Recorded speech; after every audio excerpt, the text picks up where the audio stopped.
I never believed in the supernatural until I found myself trapped in that abandoned hospital. The darkness was absolute, my flashlight dead, and something was breathing just inches from my face. Hello, is someone there? The breathing stopped.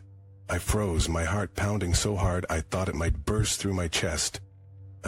That's when I felt cold fingers brush against my cheek. Who's there? This isn't funny. Let me back up. My name isn't important, but what happened to me is 3 encounters that changed everything I believed about our world.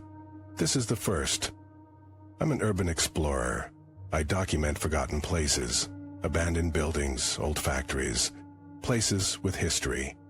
2 weeks ago, I decided to explore St. Mary's Psychiatric Hospital, closed since 1987, after multiple patient deaths under suspicious circumstances. This place is perfect for the channel. The viewers are gonna love this. I arrived just before sunset, parking my car half a mile away to avoid attention. The hospital stood like a decaying giant against the darkening sky, its windows like hollow eyes watching me approach. I had my usual gear: camera, extra batteries, flashlight, water, and a small first aid kit. All right, let's do this. In and out in 2 hours, tops. The main entrance was chained shut, but I found a broken window on the ground floor. The moment I climbed through, I felt a heaviness in the air, like the building itself was holding its breath. Hello? Just letting any security guards know I'm just filming, not vandalizing anything. My voice echoed through empty corridors. No response, as expected. I started filming, making my way deeper into the building. The first floor was standard. Reception area, offices, nothing special. But when I reached the stairwell leading to the patient wings, my flashlight flickered. Come on, not now. I just changed the batteries. I hit it against my palm a few times and it stabilized. The second floor was where things got interesting. Patient rooms lined both sides of a long corridor, most doors hanging open. Some still had beds, others just empty metal frames. The walls were peeling, revealing layers of paint like the building was shedding its skin. I was filming a room with strange scratches on the wall when I heard it. A soft humming coming from down the hall. Hello? Someone there? The humming stopped. I pointed my camera toward the sound. If someone's playing games, it's not funny. This place is dangerous. We should leave together. Silence. I convinced myself it was just the wind or the building settling. I continued exploring, finding my way to the 3rd floor, the intensive treatment wing. That's when my flashlight died completely. No, come on. I tried my phone's flashlight, but it wouldn't turn on despite having nearly full battery. The darkness was absolute. I couldn't even see my hand in front of my face. That's when I heard the breathing. It was close. Too close. Right in front of me. Slow, deliberate breaths that weren't mine. Who's there? This isn't funny. You shouldn't be here. The voice was barely a whisper, directly in my ear. I stumbled backward, hitting the wall. Who are you? What do you want? We've been waiting for someone new. I felt those cold fingers on my face again, tracing my jawline. I swung wildly in the darkness, hitting nothing but air. Stay away from me. I fumbled for my phone, desperately trying to get any light. Suddenly, it turned on by itself, the screen illuminating a small circle around me. The corridor was empty. I ran. I didn't care about my equipment anymore. I just needed to get out. But the hospital had other ideas.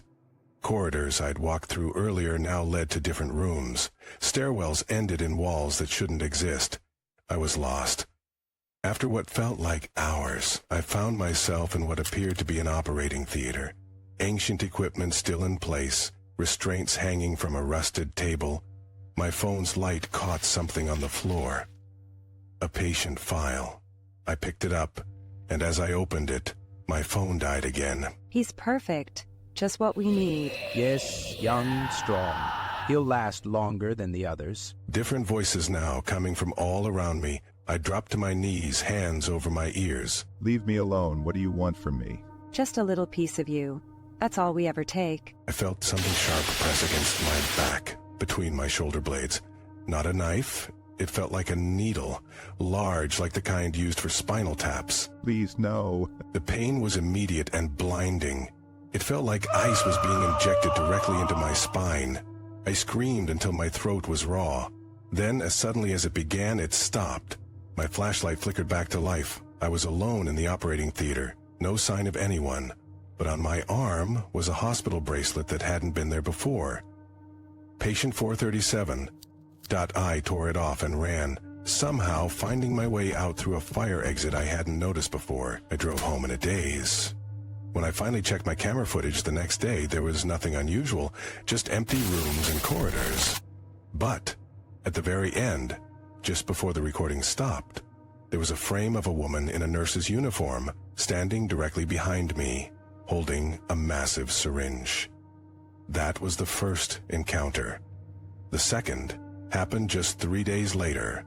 I couldn't sleep after what happened at the hospital. Every time I closed my eyes, I saw that nurse. I felt the needle in my back. The puncture wound was real, a small, perfectly circular mark that wouldn't heal. I decided to distract myself with another exploration, something simple and safe. An abandoned house at the edge of town. It was just an ordinary foreclosure, empty for maybe 5 years. Nothing special, no dark history, no rumors of hauntings, just a house. I'd even bring my camera this time. I just needed to be somewhere, doing something. The house was unlocked, which wasn't unusual for abandoned properties. It was a simple 2-story with a basement. Most of the furniture was gone, just a few heavy pieces left behind. I wandered through the rooms, not really looking for anything. The basement door was in the kitchen. Something about it caught my attention. It seemed newer than the rest of the house, with a heavy-duty lock. The lock was open, hanging from the latch. Curious, I headed down. Hello, anybody down here? The basement was finished, with carpeted floors and drywall instead of concrete and exposed beams. It was divided into several rooms. The first was empty except for a chair facing the wall. The second had children's toys scattered across the floor. Dolls with missing limbs, toy cars with broken wheels. The third room was locked from the outside. A simple sliding bolt. I hesitated, then opened it. What the? The room was small, maybe 8 by 10 feet. The walls were covered in photographs. Hundreds of them, overlapping, creating a collage of faces, men, women, children, all with the same expression. Terror. Pure, unfiltered fear, captured in the moment before something. In the center of the room was a table with a camera, an old Polaroid. Next to it was a stack of undeveloped photos. I should have touched them. I should have left right then. But I picked up the stack. The top photo was developing slowly, the image appearing as I watched. It was me, standing in that very room, holding the photos, looking down. But I hadn't heard a camera click. I hadn't seen a flash. Billy, this isn't possible. I dropped the photos and turned to leave. The door was closed. I hadn't closed it. Hey, is someone there? Open the door. I pounded on the door, but it wouldn't budge. Then I heard it, a soft clicking sound. I turned around slowly. The Polaroid camera was floating 3 feet above the table. Lens pointed at me. No, this isn't real. The camera clicked. A photo slid out. I backed against the door as the camera moved closer, hovering right in front of my face now. Smile for me. The voice came from the camera itself, as if someone was trapped inside it. The flash went off, momentarily blinding me. When my vision cleared, the camera was back on the table. The door behind me swung open. I ran up the stairs, through the house, and out the front door. I didn't stop until I reached my car. As I fumbled for my keys, I felt something in my pocket. A Polaroid photo. I pulled it out with trembling hands. It was me, running up the basement stairs. The photo had been taken from behind me, but there had been no one there. In the background, barely visible in the shadows at the bottom of the stairs, was a woman's face, stretched in an impossible smile, eyes completely black. I threw the photo out the window and drove away. I never went back to that house, but sometimes I find Polaroids in strange places, my refrigerator, inside books I haven't opened in years, under my pillow, always showing me in moments I thought I was alone. The third encounter was the worst. It happened last week. After the house, I swore off urban exploring. I stayed home, installed new locks, set up security cameras. I took sleeping pills to force myself to rest, but the Polaroids kept appearing, and the wound on my back began to change, the skin around it turning gray, then black, spreading slowly outward like a stain. One night, I woke to the sound of my phone ringing. It was 3:17. Hello? We need you to come back. You're not finished yet. I recognized the voice. The nurse from the hospital. Leave me alone. What did you do to me? We gave you a gift. A connection.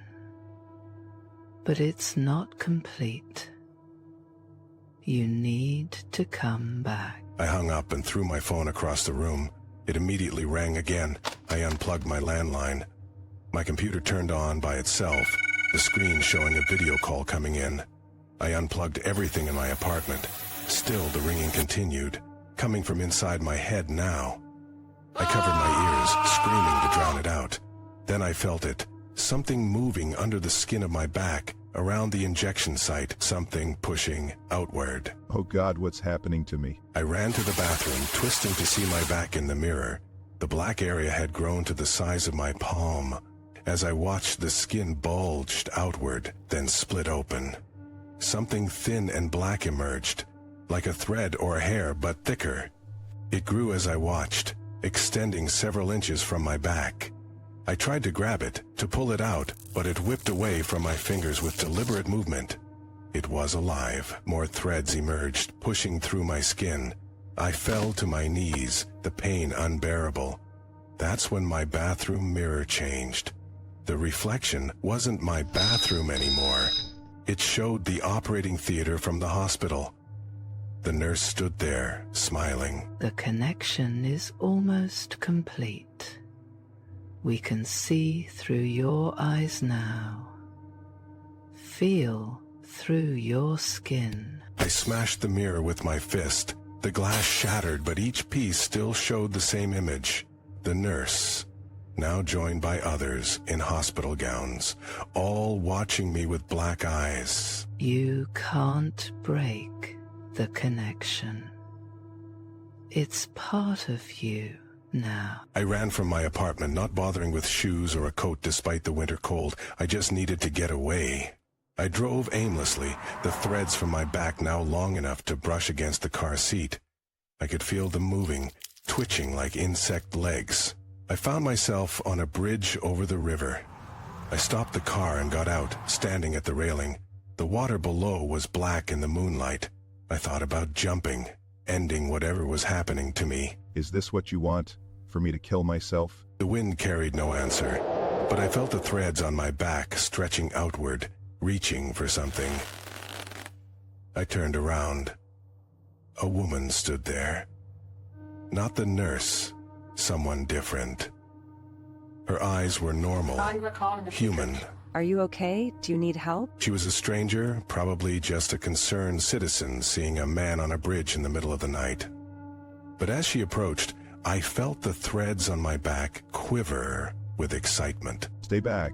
Don't come any closer. I just want to help. Whatever you're going through, you don't have to face it alone. She reached out her hand. The threads suddenly shot forward faster than I could react. They wrapped around her wrist, her arm. She screamed, trying to pull away, but they held fast. I felt it, a connection forming, a bridge between us. And through that bridge flowed something. From her to me. Energy, life force, soul. I don't know what to call it, but I could feel myself growing stronger as she weakened, collapsing to her knees. No, stop. I tried to pull the threads back, to sever the connection, but they wouldn't obey me. They weren't mine to control. The woman's eyes dulled, her skin graying. Within seconds, she looked decades older, withered and empty. The threads retracted, sliding back under my skin. The wound on my back sealed itself, the blackness fading. I felt better than I had in weeks, energized, alive. The woman lay motionless on the ground. What have I done? What have I become? You've become one of us, a conduit. The voice came from everywhere and nowhere. I looked around wildly, but I was alone on the bridge. Alone with what used to be a living woman. We need energy to exist on this side. You help us collect it. In return, you live. A fair exchange. I ran back to my car and drove away, leaving the woman's body on the bridge. I've been hiding ever since, in a motel room paid for with cash, but I can feel the hunger growing again. The threads beneath my skin writhing, eager to emerge. The wound on my back has returned, darker than before. I'm writing this as a warning. If you see someone with a small circular wound on their back, run. Don't try to help them. Don't get close. They're not alone in their body anymore. And if you're exploring abandoned places and feel a needle in your back, a cold injection that burns like ice, know that it's already too late. You've been chosen as a conduit, a bridge between worlds. The hunger is getting stronger. I don't know how much longer I can resist. There's someone in the room next door. I can hear them moving around. The threads can sense them too. Maybe just one more. One more, and then I'll end this. I promise. I'm so sorry for what I'm about to do.